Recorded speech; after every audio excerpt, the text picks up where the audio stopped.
let me introduce the first speaker. The first speaker is Dr. Jin Kyun Park, and his topic will be COVID-19 management and strategy in SNUH. Dr. Park, please. Thank you very much. Thank you very much for the kind introduction. I'm Dr. Park. I'm the Deputy Director of the International Healthcare Center at Seoul National University Hospital. And today I would like to share with you our experience with COVID-19 at Seoul National University Hospital. So on January 20th, 2020, the first case of COVID-19 was diagnosed in South Korea. And on the very same day, we initiated a task force team for COVID-19 infection control and management. And ever since, once or twice a week, we developed new strategies and adapted new measures, guidelines, and policies to meet new challenges of COVID-19. And this is the figure of how we have been dealing with COVID-19 ever since. So on the very first day of first confirmed COVID-19 case in Korea, a control tower was created under the direct supervision of Vice President for Clinical Affairs. And the goal of the new infectious disease task force was to monitor, prevent, and contain the spread of COVID-19 in our healthcare system. And the task force oversees two arms. The first arm is infectious disease control team, mainly consisting of physicians and ID specialists. And second arm is hospital administration team. So infectious disease control team formulates basically the guidelines and management strategies that include the prevention of COVID-19 spreading, as well as treatment of COVID-19 patients. And the hospital administration team supports and help to implement those measures in clinical practice. So our top priority is to keep hospitals safe from COVID-19. And it's very critical to protect both physicians and patients. And everybody needs to feel safe in your workplace. So the first step was to control the access point to our hospital buildings that include the main buildings, outpatient clinics, and other facilities such as parking lots and convenience stores. The Seoul National University is a very big hospital. We have over 1,600 beds, and we have daily around 8,000 to 9,000 outpatient visits per day. So we have a lot of influx of patients here, and therefore we have also a lot of entrances. So all non-essential entrances were blocked, and we kept only minimum number of entrances open with 24/7 monitoring. So we identified there are three pathways of ways how a patient can get into a hospital or a healthcare system. One is outpatient clinic, one is emergency room, and then one is admission or hospital transfer. And all access were controlled from the very beginning. So if there's any suspicion of COVID-19, this person has to undergo COVID-19 screening tests before he or she can enter physically our building. So if you're outpatient, then if you have respiratory symptoms, you go to respiratory clinic. And if there's a suspicion for, again, COVID-19 infection, they have to go through the screening process. And in ER, people do not know if they have COVID-19 or not. They just come.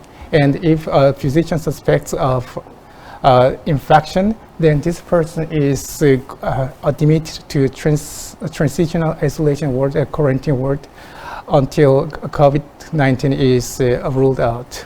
And we also accept hospital transfer. And those patients might be infected, they might be asymptomatic, and they spend some days in disaster ward and ICU until COVID-19 is ruled out. So this is a picture of our main entrance of the main hospital building. And it looks like this. There are many staffs who are controlling the access point. And every visitor, patient, a staff member who comes to our hospital has to go through the screening process. The screening process is very simple. It takes only a few minutes to complete. So first we check the body temperature. If body temperature is normal, then this person can get in. If it's higher than 37.5 Celsius, then we ask two simple questions.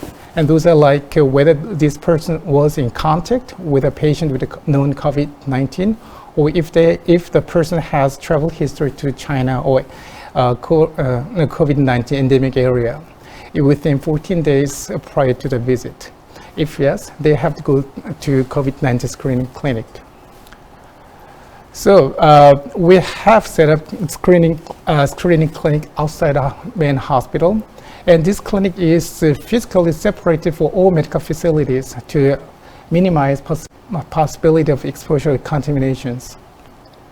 So if a patient enters here, this patient has to go through several stations. The first one is medical consultation, and they assess the risk of COVID-19 infection. If it's a high, then they have to go through other stations that includes the chest X-ray, the blood sampling, and the results for COVID-19 PCR.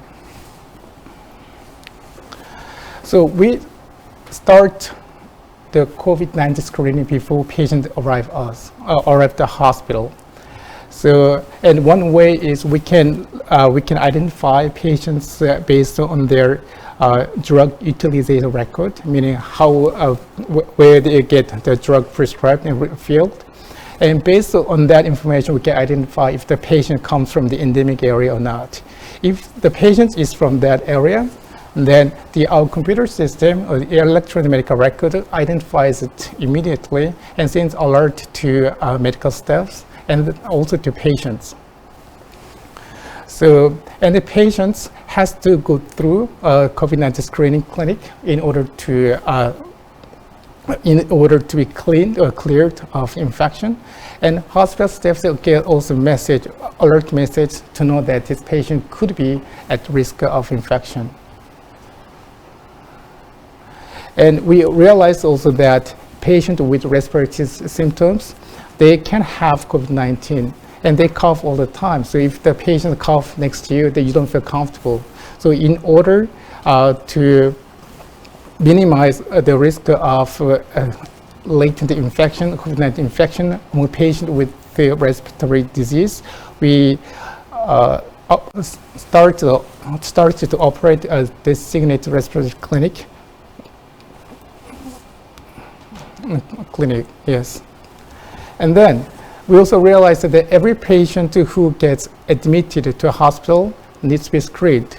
So we have a walkthrough COVID-19 screening process for all scheduled inpatients. And depending on the result of the test, patient can be admitted to a normal ward, or he or she can be admitted to a quarantine ward until COVID-19 is ruled out. So we test around 1,700 cases per day. So finally, this is our quarantine ward. So people with suspected COVID-19, they can stay here until the disease is ruled out. And this is how our negative pressure room looks like. That's the ward where confirmed cases are treated.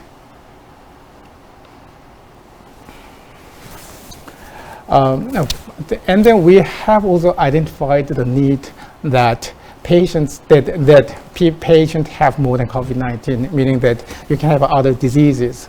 So, and patients from the endemic area, they have very limited access to medical care because the hospitals in the endemic area, they're overwhelmed with COVID-19 patients. And those patients really need tertiary medical care. And for those patients, we secured about 50 beds on medical wards and surgery wards, as well as intensive care units. So those patients can get their usual medical care at Seoul National University.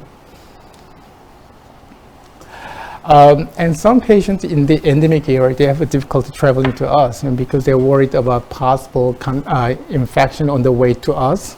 And for those patients, we started telemedicine, tele-consultation. So we interview those patients on telephone and do a very careful history taking. And then if we feel like the patient is stable, then we can refill the medications that they have been on until they come to hospital at the next scheduled visit.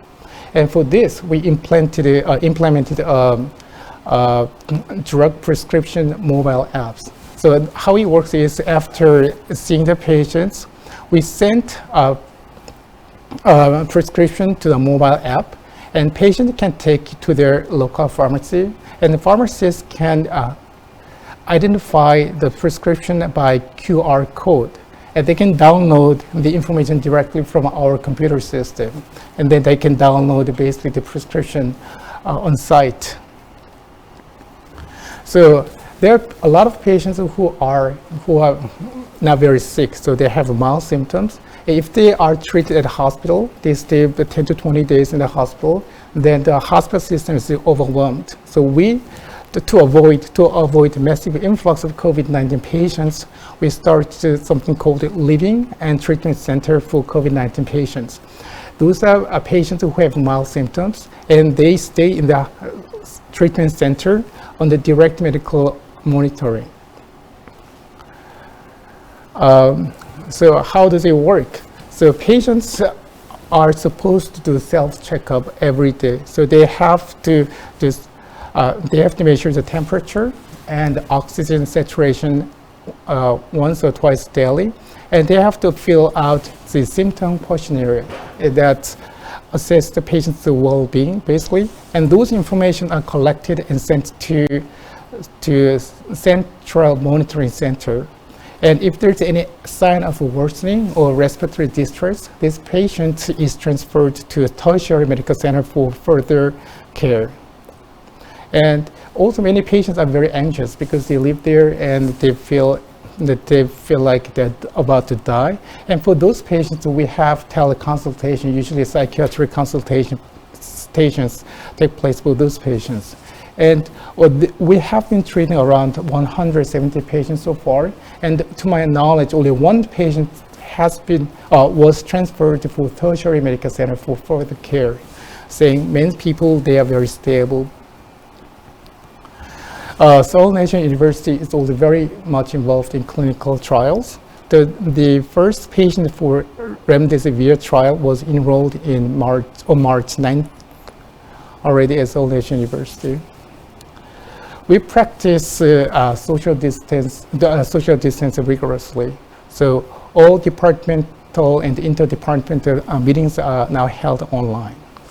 So lastly, I would like to introduce to our new colleagues here. And one is a cleaning robot, and one is information robot, basically. So we try to keep everything very clean by minimizing risk of infection.